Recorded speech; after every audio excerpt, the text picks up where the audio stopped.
What's up? My name is Sheba Saturn, and thank you so much for clicking on the link. Today we're going to talk about, as the title says, progressing through the houses. I know astrology, if you watch some of my other videos, you will see that I talk about astrology kind of being a confusing portal and a rabbit hole. And by that, what I mean is that it's so easy to get fixated and focused on one topic and then realize there are layers within layers within layers, and then you go into worlds and different lands and channels and portals, and it can get really confusing. And like I told a friend earlier today, and by the time you wake up, you're like 80 years old and your life has passed you by. And actually, for some time, I stepped away from astrology because I felt like I was so much in my mind and so much in the theory and the philosophy and the framework of astrology. Although it is very intellectually compelling and stimulating, I had to take a step back and realize that I needed to actively live astrology, and that astrology is an active practice by which you can use the framework to evaluate your life and to apply those principles in a really active way, not just to use it to do some like weird power dynamic personality assessment like in secret on the sly like a lot of people do, or to use the basis of astrology to form very gross overgeneralizations and unfair overgeneralizations about people. So we want to approach this practice of astrology kind of like a form of psychology, where you're using it as a way to inform the way that you treat other people, ideally with more compassion and with more emotional understanding, and also enough analysis so that we can step back and have healthy relationships with people. Because sometimes when we're too emotionally invested, we can call on a more directive side of our brain to logically step back and say, okay, I'm too emotionally attached. And astrology has definitely provided a more relaxing, calm, and rejuvenating space for me to take a step back, analyze my feelings, but also to be okay sitting with them and accepting who I am and my life purpose and my destiny. And it's empowered me to be able to articulate little nuances of my personality and my destiny. And so today I want to cover something really simple. The other day, my homegirl Afua, shout out to Afua, a very prominent woman in comic books today, and a prominent illustrator and a sweetheart. The other day, actually a couple weeks ago, we picked her up from the airport, and my partner and I, and we were talking about astrology and the houses. And I looked at her and I turned to the back seat and I was like, oh, wait, I can break this down for you in like less than 3 minutes. So that's the goal. Yes, so I told her I can break this down for you in less than 3 minutes. I'm going to talk to you about the progression of the houses, because there's so many, again, there are many, astrology is complex, and it takes into consideration the flow and the pattern of life, this interwebbing and this interconnected and this fascinating interplay that we have. I always say that this life is like one grand equation. So I want to talk about the houses and the meaning of the houses, and we're going to go through them in a story so that we recognize that different stages of human development and different stages of pattern of growth. And the astrology wheel is one big circle, and you progress through the human experience. So we'll start with the first house, which is the house of the Aries. It's the initiator, the leader, and it is a person who is very much in the beginning stages of being initiated. So the Aries archetype is somebody who's me, I, and that's not always necessarily a bad thing. Sometimes it's really important to be able to advocate for ourselves and identify our wants and our needs and our desires. So that's the first stage, and we call that the baby of the zodiac. It's the my, I, me. As symbolized by the Aries, which is the first, the baby fire sign, right? And then after that, we progress from the I, we go to the Taurus, which is I possess. And Taurians are wonderful in terms of really appreciating fine dining and material, appreciating the finer material world. If you meet a Taurus, they're very sensual. They live life very much to their five senses. So you progress from the I, me, to the next stage. Also, when you see a baby and they get into like about a 2 or 3 age and everything is mine. So Taurians are in that stage of consciousness, yes? And then we progress through the next stage of human development, which is the ability to begin to communicate, which is the Gemini. If you meet Geminis, they're very chatty, chatty, chatty, chatty, right? So they're I communicate. So you go from I, or I am, to I possess, the Taurean, the first earth sign, to then the Gemini, the first air sign, and it's I communicate, I communicate, I communicate. From there, you go to the baby emotional water sign, which is the Cancer, very emotionally defensive, the nurturer, carrying the home on the back, which is the symbol of the crab. And sometimes they get a little crabby and emotionally defensive, and it's because they're still learning emotional literacy. It is the I feel, I feel.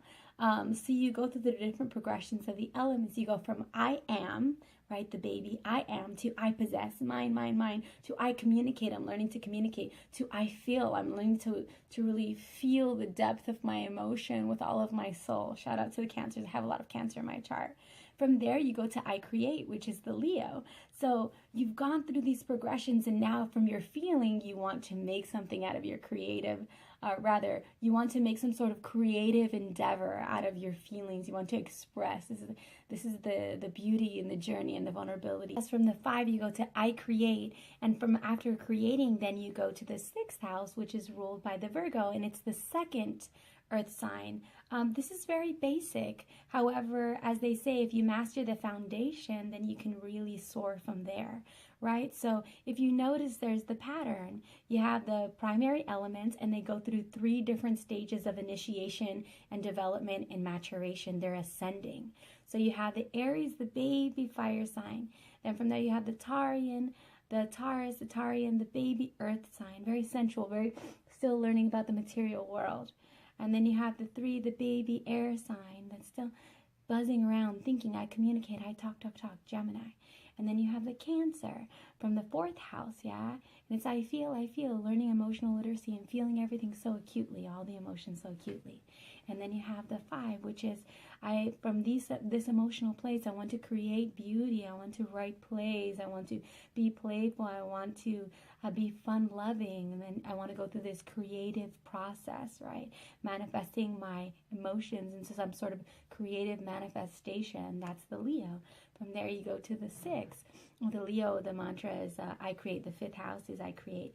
From the 6th, you go to I implement. So from creating, you start to implement. You start to say to yourself, okay, let's analyze what is worthy, what is not worthy. Let's analyze in my creative process, how can we put our creativity to use? Because the 6th house is very much of being of service and being of use. So it's I implement.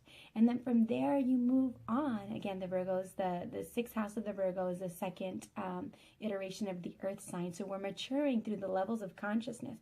But I also want to caution you not to sort of approach this framework from an immature fashion and to say, oh, well, if I'm a Virgo, so that means that I'm more mature than the Taurus. Not necessarily so. Remember, your chart is one grand equation. You can have one particular level of consciousness because it's supposed to help you develop your destiny. And if you go deeply into that level of consciousness, it's not to say that one is ascending higher more than the other. It's just about what is appropriate for you. So try not to view things so consecutively in terms of a hierarchy. Try to just appreciate what it is, things as they are for what they are, the archetypes for what they are. Okay, that was a sidebar. So from the 6th, we go to I implement, and then from the 7, we go to the next the next iteration of the air sign, which is I weigh. And if you notice that Libras have such a fine appreciation for the arts because they're Venusian, they both share an upper planet, a higher ruling planet with Venus, yeah? Venus rules Taurus, the 2nd house, and then it also rules the 7th house of the Libra. So they have this very strong social magnetism and personal magnetism, which is very Venusian quality. And at the same time, they're very analytical because it's an air sign, so it's intellectual. And they're I weigh, which is a symbol of the scales, yeah? And then from there, we go to the 8th house, the 8th part of the circle, and that's Scorpio. So it's an even deeper water sign. And it is, the mantra would more so be, it's interesting. I would say I delve deeper. I always think, from the Cancer, we go to this I feel, these acute feelings, and then we're going to the next stage of Scorpio, which is maybe I plummet the depths, or I uncover the depths, which be the mantra. So we think of the scorpion and going deep, deep, deep, deep down into the very floor of the ocean, and mulling around in there, being the detective, and then plummeting, or not plummeting, and then ascending like a rocket way to the surface and saying, look at, did you see all this depth that I found in the depth of the ocean? Scorpios are very concerned with uncovering mystery and bringing things up from the depth of the ocean for other people to see.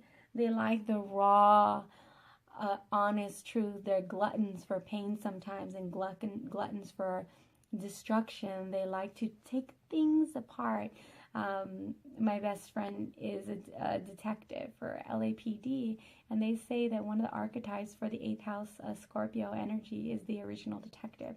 So it's interesting because it's actually just coming from the Libra, which is the eye weighing process, and all of these signs, they're not in competition with one another, they're in collaboration. So it actually makes sense that the Scorpio, although it is a water sign, is going to pull from this very sort of analytical energy that the Libra has with the I weighing. But remember that the 8th house is actually a water sign. A lot of people think of the Scorpio as being very fiery, and that's only understandable because the ruling planet is Mars, which is the god of war. It is fiery. But what's so wonderful about astrology is that it helps you develop your critical thinking, and that there are many layers, and that you can take into consideration a holistic view, and not rule something out just because it has a quality that maybe doesn't seem like it fits right away. For those of you who study astrology, I know you know just what I mean. After that, we go to the 9th house. The 9th house of the Sagittarian energy is very concerned with standards and what is correct and what is right, and being very culturally open. The house of higher education. So that's the 9th house. And the 9th house, I would say the mantra would be, I educate, or I strive to achieve high standards. They're very much into enlightenment. Then from there, we go to the developed Capricorn sign. So from there, we go to the very 3rd earth sign. So now we're coming back around in the pattern of the 12 houses. And as you see, the houses and the signs, they can be explained in tandem with one another because they're informing one another. So then you do the Capricorn, and the Capricorn is all about being very responsible. It rules the 10th house of social magnetism, so it's high up. If you notice, the Capricorns, they really like doing well in this earthly plane. A lot of times they're very much invested in real estate, very invested in social recognition and achieving certifications and achieving accomplishments, and all of those keywords. Yes, the Capricorn is very important for them to own land, to be landowners. That's the highest iteration of the earth signs. And then we go back around. So then we have the air sign, which is the Aquarian. And some people may be confused, but also remember to integrate, to respect the distinctions for what they are and recognize that they can coexist. 11th house is actually an air sign, but a lot of people get confused and they think that it's a water sign because the archetype is a water bearer. So it's a lot to integrate, but if you just compartmentalize and see these things in layers, then you can view it from a more holistic, integrated, comprehensive perspective. So the 11th house is the Aquarian, and the Aquarian is very interesting because it is, Aquarians can sometimes be a little sort of emotionally detached. They're very concerned with individualism, and the ruling planets of the 11th house are Uranus and Saturn. And so Uranus has this very electric energy that is very much concerned with individuality, and then yet Saturn is about structure, and it's about being the taskmaster. So Aquarians can sometimes come off as a little aloof, but they really do respect, they're concerned with community and the rights of the community, and they actually get to a place of collective consciousness by valuing the rights of the individual. So it's interesting because I know Aquarians can sometimes come off as a little, as I said, aloof or detached, but actually they will probably be the first ones to fight for your rights, to express your individuality. And so that's how they start to they value the collective, but they value the rights of the individual within the collective. So that's very interesting. Many of the Aquarians that I've had the pleasure of knowing, or people who have very full 11th houses, are very much concerned with community and with collective consciousness. Very, very vast and futuristic thinkers. It was the kinetic energy pulling from the Uranus, from the planet Uranus. So remember, yes, Aquarian may be the archetype, may be the water bearer, but it's actually the most developed air sign. It's an intellectual sign. So it's very, very much living within the realm of the mind and the power of the mind. After that, we go to the most developed or most mature Piscean water sign. So, oh, I didn't do the mantras. So, what would be the mantra for the Aquarian? Would probably be I commune, or I individualize. I commune by individualizing.